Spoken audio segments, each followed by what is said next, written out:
(2023년) 제3과목 화물관리 기출문제 보도록 하시겠습니다. 1번이요. 보세구역의 물품 반출에 대한 설명으로 맞는 것을 골라라 라고 했어요. 그러면은 1번부터 5번까지 선지 중에 하나만 맞고 나머지 4가지는 틀리게 되는 것이겠죠. 일단 1번이 맞는 내용이죠. BL 제시 인도 물품을 반출하려는 자, 화물관리 공무원한테 원본을 제시하고 반출 승인을 받아야 해요. 근데 2번 같은 경우 외교 행랑으로 반입되는 영사관 직원이 사용하기 위한 엽총 있죠? 엽총 같은 경우는 우리 양수 제한 물품이라고 규정되어 있는 그런 물품인데, 이런 양수 제한 물품의 경우는 BL 제시로 반출할 수가 없습니다. 그 다음 3번 같은 경우 장례를 위한 유해, 유골과 유체는 BL 제시로 반출할 수 없다라고 했죠? 그런 건 있습니다. 반출할 수가 있다라고 하는 게 맞는 표현이고요. BL 제시로 반출할 수 있다. 그 대상 물품이다 라고 하는 것은 간단한 방법으로 확인 절차를 거쳐서 반출을 할 수 있도록 해주는 물품이라는 것이죠. 그 다음에 4번 같은 경우 보세구역 외 장치장에 반입한 화물 중에서 수입신고 수리된 화물은 반출 시 세관장한테 반출 신고를 해야 한다. 근데요, 이런 물품 같은 경우는 반출할 때 세관장한테 반출 신고를 생략할 수 있습니다. 아시겠죠? 해야 한다가 잘못된 내용이고, 그 다음에 이제 폐기 승인을 받은 물품은 폐기 완료 보고 후 반출 신고를 한다 라고 했죠. 근데요, 폐기 승인을 받은 물품은 폐기 전에 반출 신고를 해야 됩니다. 그래서 폐기 완료 보고 후라는 표현이 잘못됐습니다. 1번에 1번으로 정리를 하시면 되겠죠. 2번이고요. 보세구역 물품 반입 절차에 대한 설명으로 맞는 것입니다. 역시 1번 문제와 마찬가지로 맞는 것을 고르는 문제예요. 이 틀린 것을 고르는 문제하고 맞는 것을 고르는 문제를 비교를 했을 때 맞는 것을 고르는 문제가 조금 더 까다로울 수가 있습니다. 그죠? 한 문장만 빼고는 나머지 4개의 문장은 잘못된 선지이기 때문입니다. 그래서 어떤 게 맞고 어떤 게 틀린지를 잘 구별을 해 주셔야겠죠. 일단 2번 같은 경우는 5번인데, 동일 사업장 내 보세구역 간 장치 물품의 이동은 물품 반출입 신고로 보세운송 신고를 가름할 수 있다 라고 했습니다. 근데요, 이런 경우는 물품 반출입 신고로 보세운송 신고를 가름할 수 있는 것이 맞습니다. 그죠? 정확히 맞는 문장이에요. 그럼 1번부터 4번까지의 문장을 한번 봐주시면, 1번, 컨테이너 장치장에 반입한 물품을 다시 컨테이너 화물 조작장으로 반입한 때, 그러면 CY에 있던 물품을 CFS로 옮기는 절차가 벌어지게 되겠죠. 그러면은 CY를 나올 때 반출 신고를 해줘야 되고요. CFS로 반입이 될 때 역시 반입 신고를 해줘야 됩니다. 그래서 컨테이너가 이쪽에서 나올 때는 반출 신고, 그리고 CFS로 들어갈 때는 반입 신고를 이행을 해줘야 됩니다. 그래서 반입 신고를 생략한다가 잘못된 내용이 되겠습니다. 그다음에 2번, 운영인은 보세운송 물품 도착 시 보세운송 건별로 도착 일시 등을 기록해가지고 장부 자료 보관 매체에 1년간 보관해야 된다. 근데 1년간이 아니고요, 2년간 보관을 하도록 규정을 하고 있습니다. 그 다음에 3번, 도착 화물의 현품에 과부족이 있는 경우 물품을 즉시 인수한 다음에 이상 보고서를 세관장한테 제출을 해야 된다. 근데 물품에 이상이 있으면은 그 물품에 대해서 인수를 거절할 수 있습니다. 일단 받지 않겠다라고 인수 거절을 한 다음에 이상 보고서를 세관장한테 제출을 하고 세관장의 지시에 따라야 됩니다. 그 다음에 4번, 반입신고는 마스터 BL 단위로 해야 된다. 다만 예외적인 경우는 컨테이너 상태로 반입하는 경우에 하우스 BL 단위로 할 수 있다. 근데 이 두 가지가 이제 반대로 되어 있습니다. 여기가 마스터 BL이 아니고 하우스 BL이고요. 이쪽은 컨테이너 상태로 반입하는 경우라고 하면은 하우스가 아니고 마스터 비율 단위로 할 수가 있다. 그래야 이제 맞는 문장이에요. 그래서 5번이 정답이 되겠고요.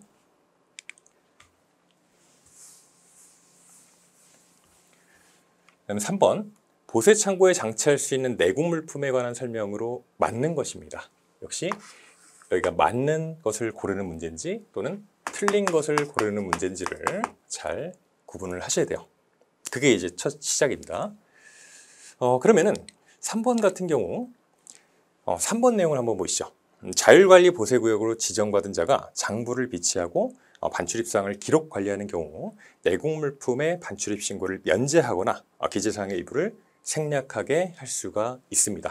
맞는 내용이고 1번 같은 경우는 운영인은 외국 물품이나 통관하려는 물품의 장치에 방해되지 않는 범위에서 보세창고에 내국 물품을 장치한 후에 세관장에게 신고를 하여야 한다. 근데 어떻습니까? 내국 물품을 보세창고에 장치하려고 하면은 미리 신고해야 됩니다. 미리 세관장한테 신고를 해줘야겠죠. 그 다음에 2번, 운영인은 보세창고에 5개월 이상 계속해서 내국 물품만을 장치하려면 세관장에게 허가를 받아야 된다라고 했습니다. 근데요, 5개월 이상 계속해가지고 내국 물품만 장치하려면 너무 짧습니다. 1년이요, 1년. 1년 이상 계속하여 내국 물품만을 장치하려면 세관장한테 미리 알려줘야 된다. 그러면 이제 4번 같은 경우 동일한 보세 창고에 장치되어 있는 동안 수입 신고가 수리된 물품은 신고 없이 2년 동안 장치할 수 있다. 다 좋은데 신고 없이 계속 장치할 수가 있습니다. 틀린 내용이고. 그 다음에 5번 내국 물품으로서 장치 기간이 지난 물품은 그 기간이 지난 후 30일 이내에 운영인의 책임으로 반출을 해야 된다. 근데 30일이 아니고 10일입니다. 그렇죠? 10일 이내에 운영인의 책임으로 반출을 해야 된다. 그래야 이제 맞는 문장이 되겠죠. 그래서 3번으로 정리를 해주시면 되겠습니다. 4번이고요. 보세구역 외 장치 허가에 대한 설명으로 맞는 것입니다. 맞는 내용을 고르라는 문제가 1번부터 4번까지 연속으로 나오네요. 그래서 2번이고요. 일단 동일한 선박이나 항공기로 수입된 동일한 화주의 화물을 동일 장소에 반입하는 때 한 건의 보세구역의 장치 허가 수수료를 징수한다. 맞는 내용이고 1번 같은 경우는 장치 허가를 받으려는 자는 수수료 18만 원이 아니고요. 18,000원입니다.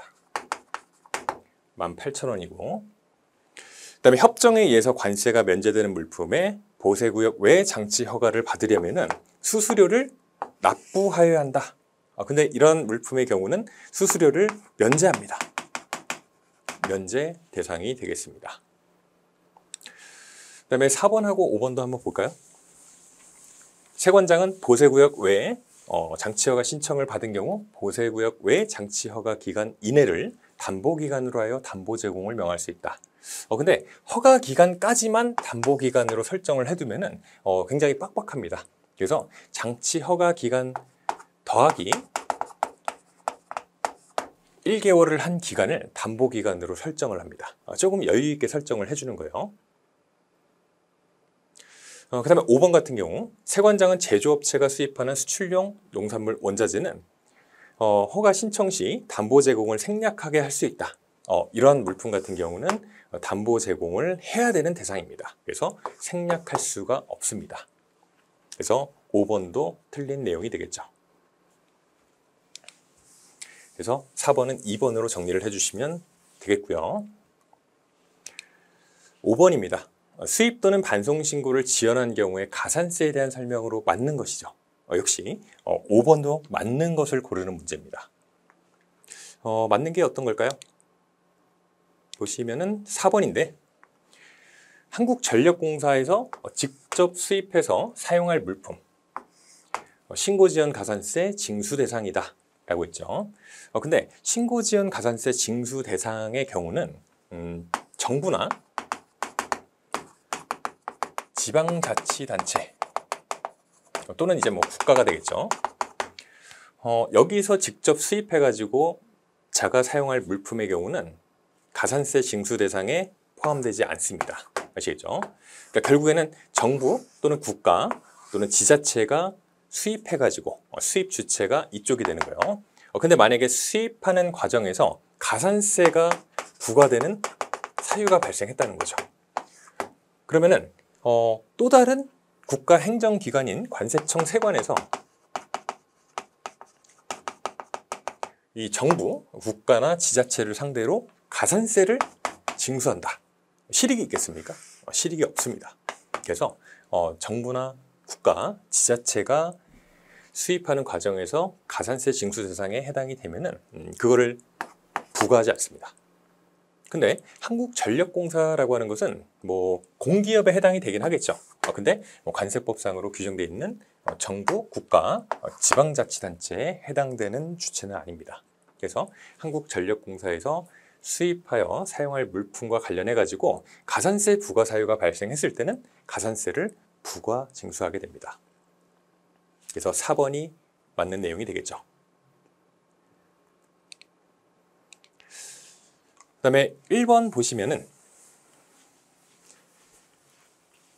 보세구역에 반입한 물품은 반입일로부터 20일이 경과해가지고 수입 신고한 경우 가산세를 부과한다 라고 했는데 반입 지연 가산세 반입일로부터 일정 기간 이내에 수입 신고나 반송 신고를 해줘야 되는데 그때 지연이 됐을 때 가산세 부과 사유 30일입니다. 20일이 아니고 30일.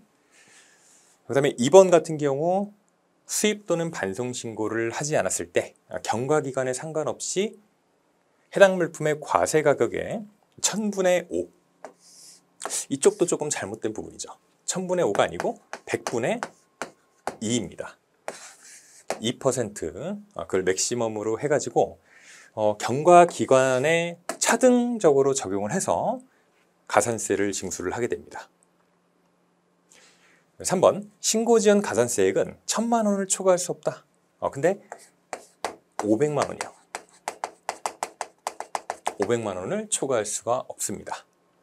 그래서 3번도 틀린 설명이 되겠고요.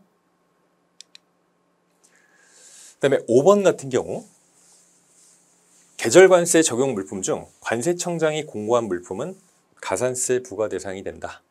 다 좋은데 계절관세가 좀 잘못됐습니다.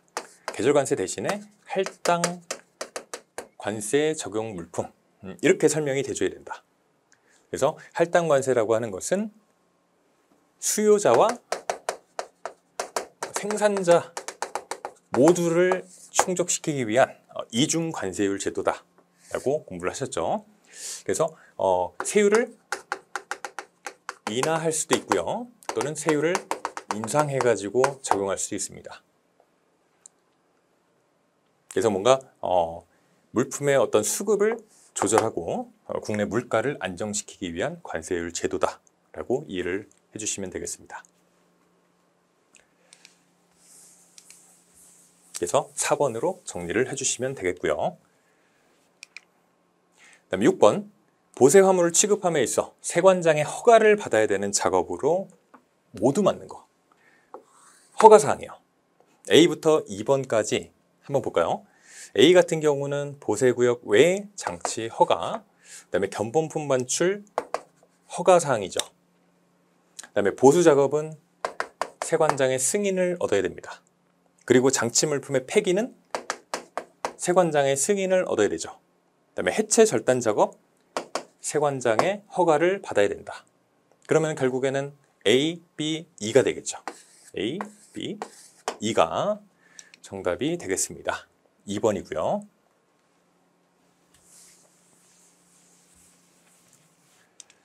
그 다음에 7번 보세구역에 장치된 물품의 보수작업에 대한 설명으로 맞는 것입니다. 보수작업 보면은 우리가 3번인 거를 알 수가 있겠죠. 보수작업으로 외국 물품에 부과된 내국 물품은 외국 물품으로 본다. 이 내용 기억나시죠?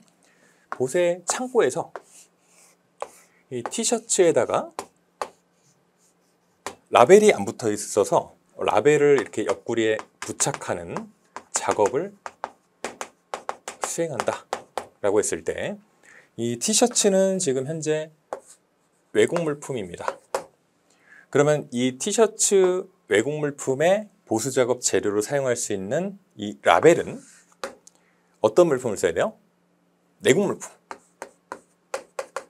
내국 물품만 사용할 수가 있습니다. 아시죠?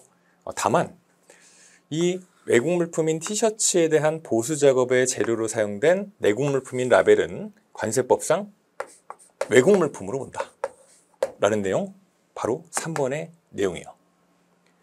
이 이유가 뭐라고 했습니까?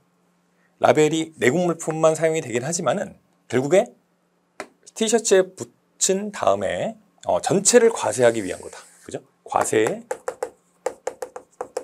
편의를 위한 것입니다. 그래서 3번이 맞는 내용이 되겠고요. 1번 보시면은 보수 작업을 하려면 세관장에게 신고해야 된다.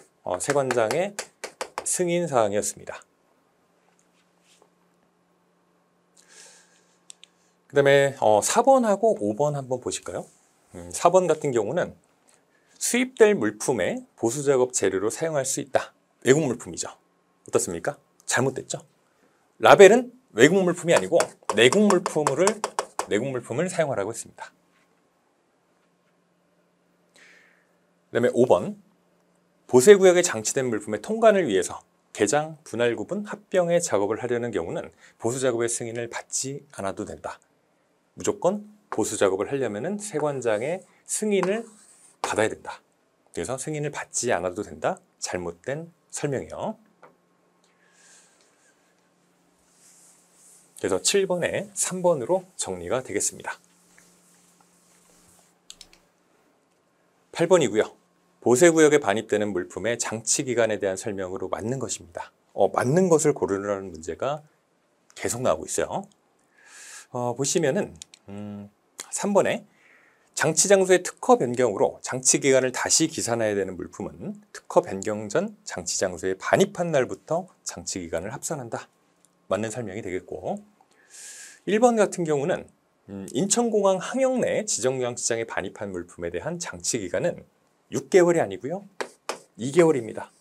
그리고 연장도 역시 2개월의 범위에서 가능합니다. 그 다음에 2번 같은 경우 정부 비축 물품의 장치 기간은 비축에 필요한 기간이요. 비축에 필요한 기간으로 하고 있습니다. 그 다음에 4번 보실까요? 여행자나 승무원 휴대폰으로서 예치 물품에 대한 장치 기간 2개월이 아니고 1개월을 가산합니다. 1개월을 가산하고 있다. 그 다음에 5번 보세전시장 반입 물품의 장치 기간은 전시에 필요한 기간에 1개월을 가산한 기간으로 한다. 근데 우리 기억나시죠? 특허 보세구역 중에서 보세전시장의 반입 물품에 대한 장치 기간은 뭐랑 똑같아요? 특허 기간하고 똑같습니다. 그래서 정리하면은 보세전시장 반입 물품의 장치 기간은 특허 기간으로 한다. 이래야 이제 맞는 문장이에요. 그래서 8번에 3번이고요.